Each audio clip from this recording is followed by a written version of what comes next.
Hello students, today we are going to learn about atmospheres and layers of the atmosphere.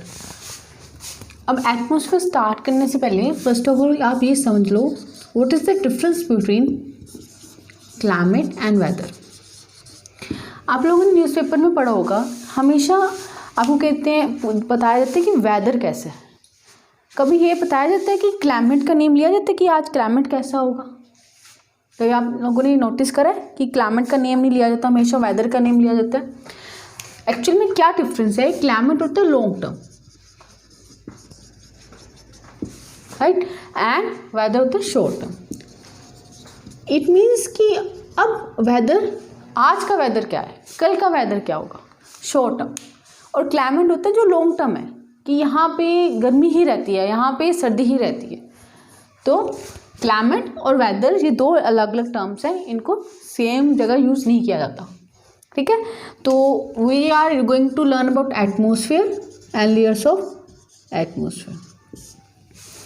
अब suppose करो यहाँ आप खड़े हो, ठीक है. अब एटमॉस्फेयर आप कहते हो ऊपर हमारे आसमान है, ये एटमॉस्फेयर है. नहीं, हम यहाँ खड़े हैं, ये एटमॉस्फेयर सारा है. हम ये पूछ देते हैं कि सारा है, ये अर्थ है, इसके आसपास दिस इज एटमॉस्फेयर. हमारे ऊपर है वो सिर्फ हम नहीं मानेंगे, ये सारे अर्थ को सराउंड कर रहे हैं. इवन आप आगे देखोगे कि एक टर्मिनोलॉजी भी यूज होती है कि जो एटमॉस्फेयर और आउटर पोर्शन जो अर्थ से है उसमें भी एक डिफरेंस है, उसका भी कोई लेयर का नेम है. ठीक है, तो पहले तो और ये जो है ये थिक गैसेस एनवेलप है कि इसमें गैसेस हैं, डस्ट पार्टिकल्स है, वाटर वेपर है. तो क्या क्या इसमें बेसिकली प्रेजेंट है, गैसेस होती है, वाटर वेपर होते हैं और डस्ट पार्टिकल्स होते हैं. इन सब से मिलकर बना है हमारा एटमॉस्फेयर. और एक आपके एनसीईआरटी में एक चीज़ गिवन है कि जो ऑक्सीजन है वो 120 किलोमीटर तक है. समझ रहे हो मैं क्या कह रही हूँ, कि जो लेयर्स आज से जो ऊपर लेयर्स जा रही हैं अप टू 120 किलोमीटर तक ऑक्सीजन की प्रेजेंस है, उसके बाद नेग्लिजिबल तरह हो जाती है. और कार्बन डाइऑक्साइड की 90 kilometre, carbon dioxide water vapour की 90 किलोमीटर तक प्रेजेंस है. अब कौन कौन सी गैसेस हैं, क्या है, ये आपको एक अलग टेबल आपकी बुक में दे रखा है, बस उस टेबल का आपको रीड डाउन करना है. ठीक है, वो चीज़ मैं आपको कंसेप्ट क्लियर करूँगी, जो टेबल है आप अपने भी आप पे लर्न करोगे. तो फर्स्ट ऑफ ऑल कंपोजिशन में मैंने जैसे आपको बताया, पहले तो आपको क्लियर होना चाहिए इसका मीनिंग, डिफरेंस, फिर कंपोजिशन में ये चीज़ें हैं. ठीक है, अच्छा एक चीज़ और है कि वाटर वेपर है गैसेस में, जो वाटर वेपर है सेकंड जो हमारा जो प्रेजेंस है एटमॉस्फेयर में, ये भी ग्लोबल वार्मिंग को कॉज करता है. और कार्बन डाइऑक्साइड जो है, जैसे क्या होता है कि आप कार का एग्जांपल ले लो. जैसे मैं आपको एग्जांपल के थ्रू समझाती हूँ. कार है, कभी आपने उसको मतलब ये धूप है वो, तो और आप कार आपने खड़ी कर रखी है. ठीक है, जब भी आप कार का दरवाज़ा खोलते हो तो आप क्या देखते हो कि बहुत ज़्यादा हीट है. क्या होता है, एटमॉस्फेयर में कार्बन डाइऑक्साइड की प्रेजेंस होती है, तो वो क्या करती है, कार्बन डाइऑक्साइड ऑक्सीजन को अब्जॉर्ब कर लेती है. जब वो अब्जॉर्ब कर लेती है, पर उसकी जो रेडिएट बैक करने की है वो उसकी क्षमता बहुत कम है, वो धीरे धीरे रेडिएट करती है, लेकिन वो उसको जो सोलर रेडिएशन आ रही है उसको ट्रैप बहुत जल्दी कर लेती है. तभी तो जब आप देखते हो कार का दरवाज़ा खोलते हो तो इतनी ज़्यादा हीट होती है, तो वो कार्बन डाइऑक्साइड अपने अंदर सोलर रेडिएशन को कैप्चर कर लेती है. उस फिनोमेना को हम ग्लोबल वार्मिंग कहते हैं, और ग्रीन हाउस इफेक्ट भी कहा जाता है. तो बेसिकली हमने अभी तक क्या पढ़ा कि एटमॉस्फेयर, वेदर और क्लाइमेट में डिफरेंस पढ़ा, फिर हमने एटमॉस्फेयर की कंपोजिशन पढ़ी है, और आपको मैंने ये चीज़ बताया है कि ऑक्सीजन 120 किलोमीटर तक है और water vapour carbon dioxide 90 kilometre तक प्रेजेंट होते हैं। ठीक है, कभी आप माउंटेन एरिया में जाओगे तो उसमें कभी आप नोटिस करना वो क्या करते हैं कि वेजिटेबल्स हैं जहाँ वो ग्रो कर रहे होते हैं उसके ऊपर एक उसको मतलब कि उसको बंद सा कर देते हैं। बंद क्यों कर देते हैं? क्योंकि उसमें जो कार्बन डाइऑक्साइड है हमारे एटमॉस्फेयर में वो अब्जॉर्ब कर ले। क्या अब्जॉर्ब कर ले? वो हीट को अब्जॉर्ब कर ले और हेल्प करे वेजिटेबल्स को ग्रो करने में, राइट। नेक्स्ट है, अब हम पढ़ेंगे स्ट्रक्चर, कार्बन डाइऑक्साइड का स्ट्रक्चर। ठीक है, बेसिकली डिफरेंट लेवल्स में डिवाइडेड है हमारा एटमॉस्फेयर। तो फर्स्ट वन जो लेयर आती है, जो सबसे पहली लेयर है वो है ट्रोपोस्फेयर। हम सबसे पहले लेयर्स ऑफ एटमॉस्फेयर, ठीक है, और स्ट्रक्चर ऑफ एटमॉस्फेयर। वो सबसे पहले है ट्रोपोस्फेयर। ट्रोपोस्फेयर क्या होता है? ट्रोपोस्फेयर लोअर मोस्ट लेयर है, सबसे ज़्यादा जो लोअर मोस्ट लेयर है। और ये चीज़ जान लो कि जो ट्रोपोस्फेयर है सबसे ज़्यादा फिनोमिना, वेदर फिनोमिना ट्रोपोस्फेयर में होता है। ये इसकी बायोलॉजिकल इसका प्रोसेस है। जो सबसे ज़्यादा वेदर फिनोमिना कहाँ पे होते हैं? ट्रोपोस्फेयर में, राइट। तो और एक और चीज़ है, क्या होता है, ध्यान से सुनो। जो पोल्स हैं और इक्वेटर, थिकनेस जो ट्रोपोस्फेयर की ना डिफरेंट होती है। पोल्स पे लग होती है, जैसे 8 किलोमीटर पोल पे होती है। जो हमारी जो डिफरेंस होती है 8 किलोमीटर पोल्स पे होती है, 18 किलोमीटर ट्रोपोस्फेयर में होती है। ऐसा क्यों है? पर ऐसा है, पहले ये चीज़ जान लो क्या है। हमने ये पढ़ा है कि अर्थ जियोइड शेप पे होती है, ठीक है, अर्थ जियोइड शेप पे होती है। आप ये चीज़ देख रहे हो, ये हमारा जो पोल है इसका और इसका डिफरेंस और इसका और इसके डिफरेंस में फ़र्क है। हम क्या पढ़ते हैं कि राउंड है, अगर राउंड होती तो इसका डिफरेंस सेम होता तो कोई दिक्कत ही नहीं थी। लेकिन अर्थ में जो पोल का डिफरेंस है और जो इक्वेटर का डिफरेंस है इसमें फ़र्क है। इक्वेटर यहाँ ज़्यादा है, यहाँ कम है। तो जो ट्रोपोस्फेयर की थिकनेस है पोल पे 8 किलोमीटर है और इक्वेटर में 18 किलोमीटर, ठीक है।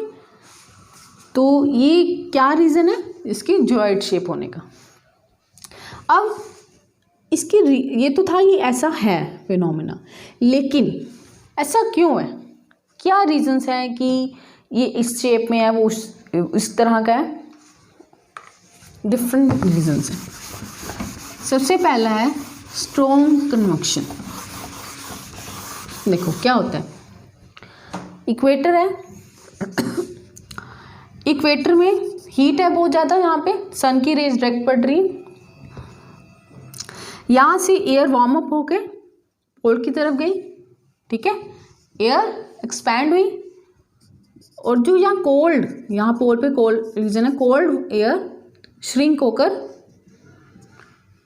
ये चीज़ सुन रहे हो मैं क्या कर रही हूँ, यहाँ से एक्सपैंड होके गई और यहाँ श्रिंक हुई है। इट मीन यहाँ श्रिंक हुई है तो यहाँ पे लेयर ट्रोपोस्फेयर की कम होगी, ठीक है। ये चीज़ क्लियर है। यहाँ वार्म एयर है और यहाँ से जब वार्म एयर ऊपर की तरफ गई, ठीक है, इसको जो इसने अब छोड़ा, इसको फिल करने के लिए कोल्ड एयर नीचे की तरफ आई और कोल्ड एयर श्रिंक करा, जिसकी वजह से ट्रोपोस्फेयर की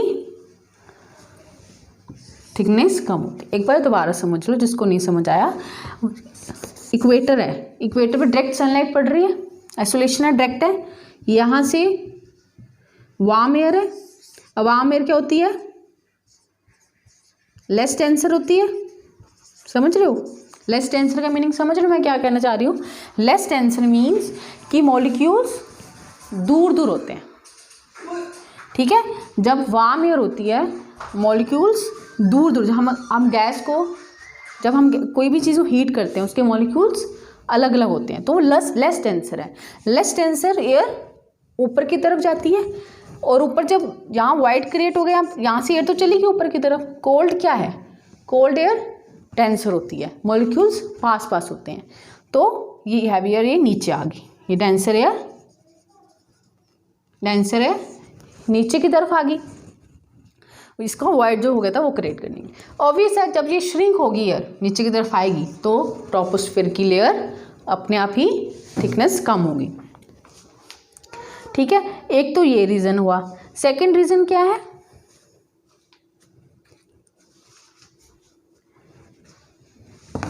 कन्वेक्शन के कारण।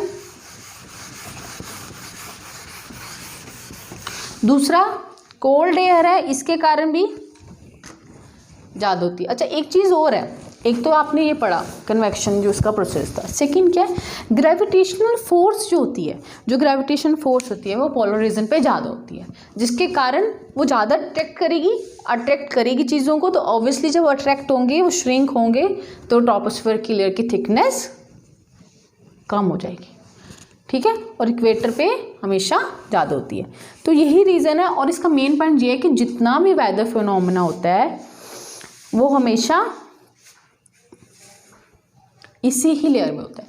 और एक चीज़ और है, ये जब ऊपर जाता जाएगा तो इसका टेम्परेचर हमेशा कम होता जाएगा, इसके ऊपर जो एयर है। ऐसा क्यों है, इसका भी रीज़न है। 165 मीटर जितना आगे तक जाएगा 1 डिग्री सेल्सियस इसका टेम्परेचर कम होता जाएगा और कम होता जाएगा। ऐसे से ये हल्की पड़ती जाएगी ऊपर जाके इसका टेम्परेचर।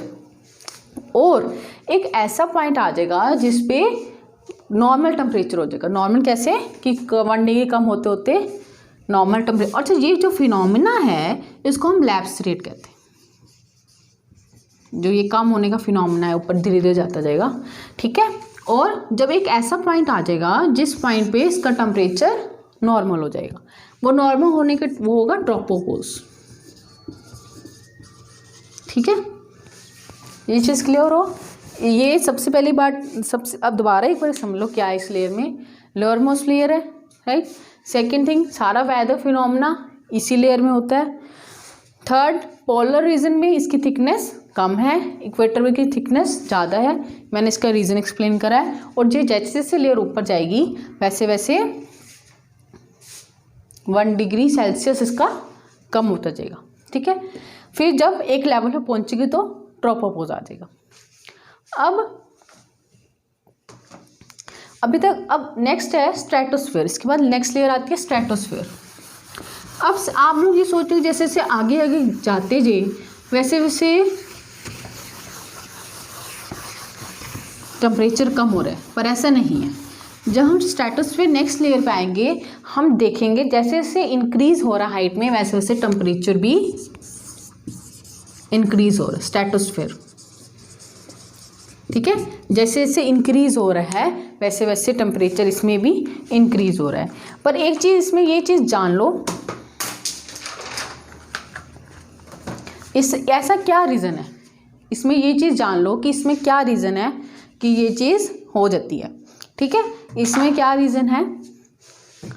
सबसे पहला तो इसमें ओजोन लेयर है। स्ट्रेटोस्फेयर में क्या होता है, ओजोन लेयर क्या काम करती है, वो सन की रेज को अब्जॉर्ब कर लेती है। हमने क्या पढ़ा था ट्रोपोस्फेयर में कि भी जैसे जैसे हम ऊपर जा रहे हैं टेम्परेचर कम हो रहा है, पर स्ट्रेटोस्फेयर में जैसे जैसे हम ऊपर जा रहे हैं उसमें से टेम्परेचर इंक्रीज हो रहा है। इसका रीज़न है ओजोन की प्रेजेंस। ओजोन की प्रेजेंस क्या करती है, सन रेज को अब्जॉर्ब कर लेती है, और अब्जॉर्ब करने से ऑब्वियसली हीट ज़्यादा हो जाती है उसमें। और इसमें कोई भी वेदर फिनोमेना नहीं होता इस लेयर में। यही रीज़न है जो कमर्शियल जेट प्लेन्स हैं, जो प्लेन्स हैं वो हमेशा इसी में ही इस लेयर पे मूव करते हैं। आप जब कभी जाओगे आपने देखना हम क्लाउड्स के ऊपर चल रहे होते हैं, तो क्या रीज़न है, क्योंकि वहाँ फिनोमेना वेदर फिनोमेना नहीं होता, इसलिए हम क्लाइमेट, इसलिए हम इसके ऊपर कमर्शियल जेट प्लेन्स चलाए जाते हैं। ठीक है, इस जैसे ऐसे एक लेवल आता है टेम्परेचर का, स्ट्रेटोस्फेयर कहते हैं जिसे हमें। ठीक है, नेक्स्ट है मेसोस्फेयर। नेक्स्ट लेयर है मेसोस्फेयर।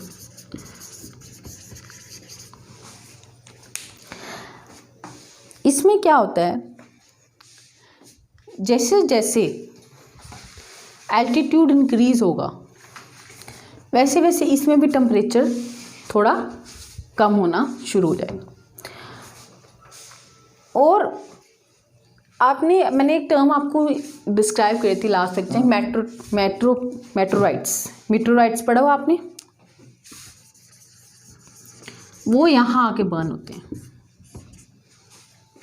ठीक है, वो इस लेयर में आके बर्न होते हैं, ठीक है। इसमें कुछ मैंने आपको बताने से मैं नेक्स्ट लेयर भी लिख रही हूँ, थर्मोस्फेयर। इसमें क्या होता है, इसमें ये बहुत ही ज़्यादा हीट लेयर होती है, इसमें बहुत ही ज़्यादा हीट होती है, ठीक है। अब आपके मन में ये चीज़ आ रही होगी, जब हीट इसी में होती है तो ये मेटेरोराइट्स आ रही हैं तो यहाँ क्यों नहीं बर्न हुए, मेसोस्फेयर में क्यों बर्न हुए? इसका भी एक रीज़न है। जैसे थर्मोस्फेयर है, मेटेरोराइट्स आ रहा है तो यहाँ तो इतनी ज़्यादा हीट है तो यहीं पर बर्न हो जाने चाहिए, ये अगले लेयर में आके क्यों बर्न हुए? इसका क्या रीज़न है? इसका रीज़न है कि इसमें इतनी ज़्यादा हीट होती है कि इसमें मॉलिक्यूल्स हैं दूर दूर होते हैं, ठीक है, और इतने दूर दूर होते हैं, कोई फ्रिक्शन ही नहीं होती, कोई फोर्स ही नहीं होती जो उनको बर्न कर सके, मीटेरोइड्स को बर्न कर सके। तो इसलिए वो मेसोस्फेयर में आके बर्न होते हैं। तो समटाइम्स ऐसे ही आपको ये लॉजिक पता होना चाहिए कि ऐसा होता है, ठीक है। और इसमें एक और चीज़ है, जो थर्मोस्फेयर इतनी हीटेड होती है, अलग अलग मॉलिक्यूल्स होते हैं, तो इंटरनेशनल स्पेस स्टेशन भी हम यहीं बनाए जाते हैं, इंटरनेशनल स्पेस स्टेशन भी यहीं बनाया जाता है, राइट, ठीक है। तो अगर आपसे कभी पूछ लिया जाए कि इंटरनेशनल स्पेस स्टेशन कौन सी लेयर में बनाया जाता है तो आपने यहाँ से थर्मोस्फेयर, ठीक है। नेक्स्ट लास्ट लेयर जो है एक्सोस्फेयर, लास्ट लेयर है एक्सोस्फेयर, ठीक है। बस इसमें कोई इतना खास फिनोमेना नहीं होता, ये नॉर्मल लेयर है जो होती है, नॉर्मल अपना जो टेम्परेचर चल रहा है, ठीक है। और जो फर्स्ट 3 लेयर्स हैं उनको हम कहते हैं होमोस्फेयर के नाम से भी कहते हैं, उनको एक नेम है होमोस्फेयर। फर्स्ट 3 लेयर्स का मतलब समझते हो? नीचे से कह रही हूँ मैं, ट्रोपोस्फेयर, यहाँ से ट्रोपोस्फेयर, स्ट्रेटोस्फेयर और मेसोस्फेयर, ठीक है। तो आज हमने पढ़ा एटमॉस्फेयर, ठीक है, और हमने इसकी लेयर्स के बारे में जाना, ठीक है। और नेक्स्ट आपको मैं नया टॉपिक हम इंसोलेशन करेंगे, उसके फैक्टर्स करेंगे क्या होता है। आज के लिए बस इतना ही, थैंक यू।